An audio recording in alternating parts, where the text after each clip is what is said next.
Think about it. You have a niche. You have a, a segment of the community that I will not cater to. I will not do that. I can call a move, I can point to a level, and I can record myself doing that very thing, trading to that. Because I'm in a closed environment where I cannot be talked to. I can't be distracted. I can't have someone ask me, why'd you do this? And why'd you, fuck that. I have 1,000 voices in my head constantly telling me, do this, don't do that. I don't need hundreds, thousands more doing it with the chat room. I can't do it. I thought I could when I tried mentorship. I thought for sure I'd be able to do it. And I found out I couldn't do it. And I've been very vocal about it. And some of you that want to go out and learn how to do this skill set because you want to go out on YouTube and do live streaming, I promise you, a large portion of you are going to be like, what the fuck? You're not going to be able to focus. It's not stage fright. Because if you're making yourself available to the people that are watching you, you have a genuine concern to help them. That's what you're there for. You want to entertain them. You also want to prove to the world you can do something. That's great. That's admirable. I got all the respect in the world for anybody that does it. Guy trades by Matt. He gets out there. He's not, hitting 1,000, but he's out there trying to do it. I got respect for that. I'm never going to shit on somebody that's trying to do something because they got bigger balls than I do. I'm not out there doing that. And I know how to do this, but I also know my limitations. I can't manage that distraction. You both can. Matt can. I can't. So I bloom where I'm planted. I can do this in this closed environment where I can't be distracted. Both of you, well, all three of you I mentioned now, you're out there in front of everybody. That takes a great deal of fucking courage and focus. I can't focus like that. Like I literally I can't focus. So I know my limitations. Just like you may go out there if you're listening to this and you thought for, you know, maybe in recent times or when you first started trading, you want to be 100 handle run type trader. You may discover you can't. You can't hold on to a position that long because your comfort is not in that. Your patience threshold doesn't support that type of trading. You got to be a hit and run type surgical 5 handle, 10 handle. I'm out. 10 handle, 15 handle, 20 pips if it's a forex trade. You're done. You're completely out of the marketplace. You can relax because you're wound up like a top. You're stressed out constantly. Okay. You can grow out of that, but until you do, you have to be comfortable with what you're doing, right? You got to be comfortable in your own skin. I'm not comfortable being out there taking on trades where if I do something wrong because I'm listening to other people, I can't have a chat window open because my eye's going to go right to that. Think about what you guys bitch about. When someone says something negative or whatever, they're like squirrels to me. I can't help it. I can't fucking help it. I'm wired to just bite. So if I'm out there with a chat window open, I'm going to have 1,000 things come through that chat window. And I'm going to look at that stuff. And the whole time, price is doing what it's doing. And I won't focus there.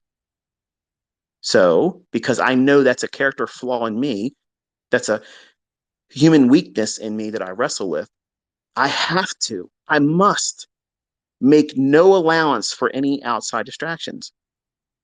Some of you may not have that problem. I do. But if you do have that problem or similar, or maybe different things that you have to wrestle with, you have to figure out what they are and then manage them. You have to do whatever it is to keep those things from influencing your ability to trade, observe price action, and know what it feels like to be in that moment right then and there as a trader. Because if you're not able to pick up on those, well, vibrations that you're getting because of experience, you're getting it from the market. It's telling you what you should be doing. But because of the situation you're in where you have to perform for somebody else that's watching you, or you think someone's going to laugh at you because you didn't do something profitably, you're not doing what it is that you're there to do, which is follow your model, your method, and make money. Manage the risk, close the trade and profit, and get the fuck out of Dodge and let the people come back to watch it again. That's the main focus. And you have to keep the main focus in the spotlight.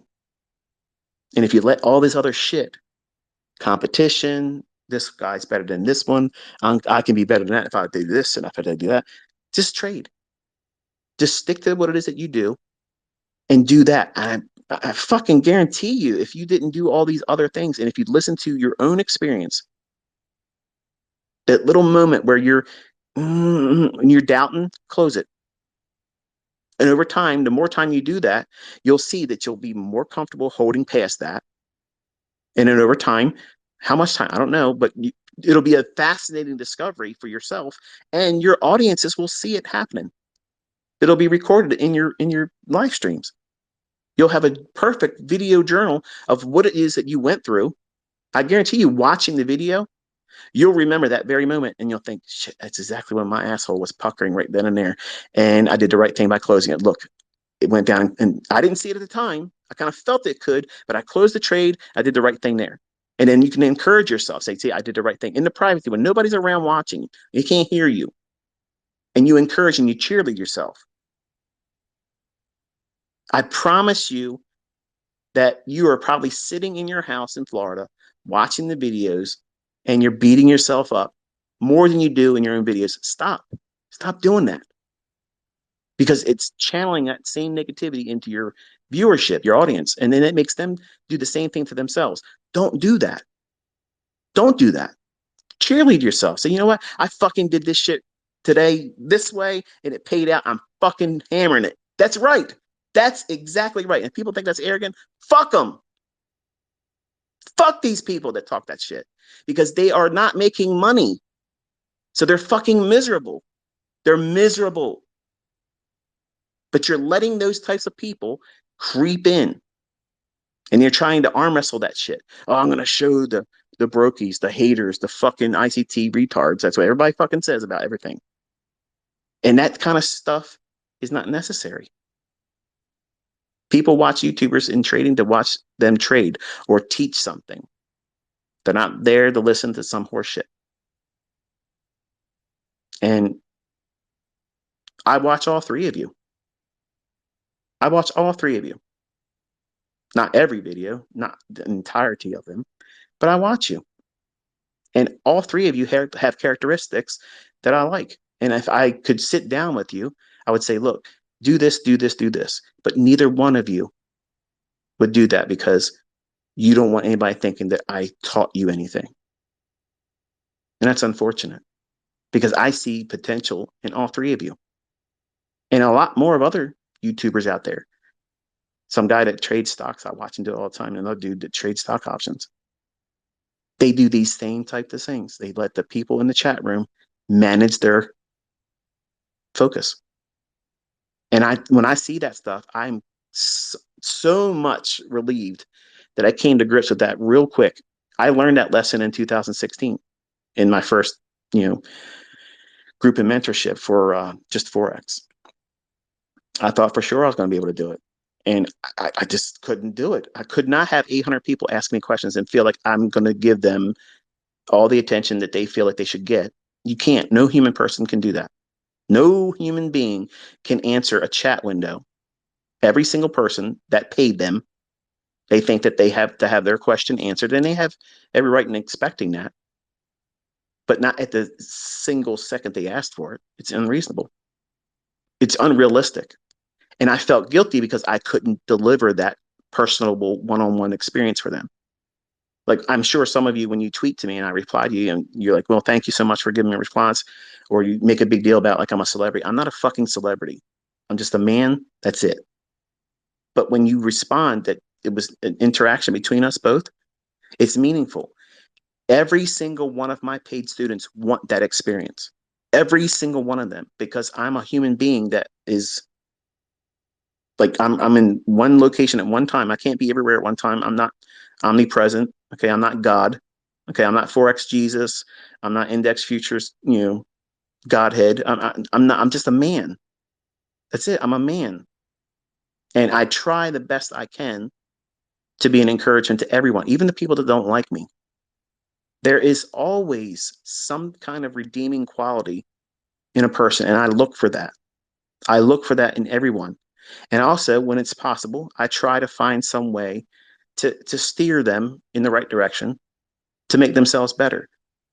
There are better personalities out there that if they just did similar things like I'm suggesting here tonight, they would be much more popular than I am right now. I'm a fad. I'm going to fizzle out past November. People will still probably watch my videos, but I'm not going to be the thing. Somebody else is going to come up. And it'll be interesting to watch who that is. I'm not going to be out there fucking kicking sand in their face and saying, "Oh, you're a fucking fraud. Fuck you, pal." You know, I'm going to be back in my old ways of sitting in the sidelines and doing nothing, just watching from a spectator's position, enjoying whatever happens in terms of who comes up next. I don't want to be at the top all the time. Like, I'm uncomfortable being here. Like, I'm being honest, I don't like this. I get nervous. I would be nervous if I looked and seen how many people are listening right now. I don't know. And I would be nervous when I'm live streaming to see how many people, when I close the live stream, I see how many people are there. It makes me nervous because I'm introverted. I may not sound like an introvert because I have the comfort of talking to a phone when there's nobody here. But I wouldn't be this open with all of you if we were in a large group. I was invited, many times over the last 24 months to be speakers, a keynote speaker, and a lot of engagements. Some of them are overseas. And I just don't do those things. I don't feel comfortable in that setting. And I get offers all the time to do like big events, teaching circuits and things. And I just don't want to do that. And because I have got to this point and I don't like it, I feel uncomfortable because I just don't feel comfortable with it. Some of you may do very well in this and become giants and titans in the industry. I don't want to be. I don't want to be that. I want to go back to being what I was. Just simple, Michael. I know what I've been blessed with. I believe by November, I've done exactly what I promised the Lord I would do. If He gave me this, and I've been very upfront with y'all, this is what I'm able to teach. This is how far we're going to go. And I will be satisfied in November. And I can lay it down and sleep at night knowing that I've done my part of it. And because it's a video, you can go back and click on it. You can download it, never go back to my YouTube channel or ever contribute to ad revenue if you think that's the problem, or you think that's going to hurt me, or if you want to starve me and my family, like that's going to happen. Whatever. But I just know when I'm done, second week of November, I have done everything I could possibly do to teach and share with the capabilities that I have as a human being, because I'm not the best teacher. I wish I was better. But the things that I teach and the way I do it, I try to be as practical as I can. I try to be as realistic as possible. And it bothers me that I can't reach everybody because I try. I try so hard. I pray to try to reach more of you because I know what it feels like. I was there. I know what it feels like when you know you can do it, but it just seems like it's just outside your reach. Your fingertips are just almost touching it. You can see it. You can almost grab it. You just got to hold on a little bit more time, keep doing what you're doing, and it'll happen. But big runners, it, they come by partials and managing it that way. And then finding your sweet spot. That means how many contracts, how many lots as a Forex trade that you're going to be able to hold. And then you let it go. What's the sweet spot? Look at my trades. Look at my trades. Look how I'm teaching you by example. That's how you get there. Over time, you're going to take less off at your first partial, and you'll leave more on towards the end of the terminus, or where you think the price is going to go. That larger portion, you'll reserve it for that. And then over time, you'll get to the point where you'll know where your first partial would have been in the past, but because you now feel confident about what you're doing, you'll take your first partial at where your second or third partial would be. And it would be a very small one. Just a little token paying homage to how far you've grown as a trader. And when you get to a point where you've mastered your own model, and key point, you've mastered yourself, then you can start doing full pulls. And the only time you take a partial is like today, what you saw me doing in the NASDAQ, where I got that vibration saying, okay, it's going to run back on my stop. Let me just kill half the position, because if I'm wrong about that, at least I have half the position still on after the first partial was taken. Then if it rolls down and hits my objective, then I'm okay with that. I did proper trade management. Either way, I've lessened the load in terms of the risk, and the outcome I'm satisfied with. That's a sweet spot. But you don't know what that is for you. You don't know what that is. All of you listening, you don't know what that is until you discover it on your own. And it takes time. It takes the initiative of going through the process of doing it, exposing yourself to that uncomfortableness of not knowing. Do I hold? Do I close? And the easiest way to get past that growth is say, okay, I've been at this point where I got $6,000 in open profit. I got $4,000 in open profit, and I want to see it go further. But I'm afraid if it rolls back on me, and I'm afraid if I close it, it'll run to my target. So what do? Take half off. Take half off, and be content with whatever happens after that. That's how you do it. That's how you condition yourself to get these big runners. That's how I was able to do it. Nothing happened in the books that I bought. Nothing happened listening to lecturers and people that did this and did that. The things I heard Larry Williams, who took $10,000 and $1.2 million, it wasn't fraud. He did it. All of his discussions didn't help me. It created more puzzles.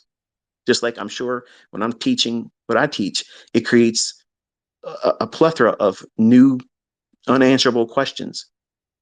But those questions get answered over time. But you're expecting all to be in your understanding right away. And some of you think that big runners should be something that, because now you can trade, you can find profitability. I need to be able to. No, you don't need that. And you shouldn't talk in terms of I need. I need places so much unnecessary pressure on performance, which by as a default will result in performance anxiety. These are so critical for people to be able to master within themselves. And you don't know what those trigger events are going to be in your trading. You don't know what it is. I can't tell you what they're going to be, but I tell you when they're going to creep in. And I give you coping mechanisms to graduate through it. And journaling is the biggest thing. That's the biggest crutch as a trader. You have to have it, folks. You have to. Nobody's going to cheerlead you when you're going through drawdown. They're not going to do it. They're not sufficiently. So you have to do it yourself. How can you do it to encourage yourself? Go back in your journal and find a period where you were hitting it. Like you were firing on all cylinders. Everything you touched turned to gold. It was fucking phenomenal trading. You were dialed in. Read what you annotated in the charts. See the trades that you've taken, the executions, where you're getting in, where you're getting out at, the profits, all that shit. That's where you want to get a high off of that. You want to toke on that shit, okay? Because you're going to need it when you mess up. When you go through a period of drawdown, or if you go like we had in April, where I knew the market was in some funk. And if I come out here, it would have been not typical ICT. So I practiced what I preach to you. If you don't feel like you're in line with the marketplace, take a step away. I got the fucking RV and went down the road.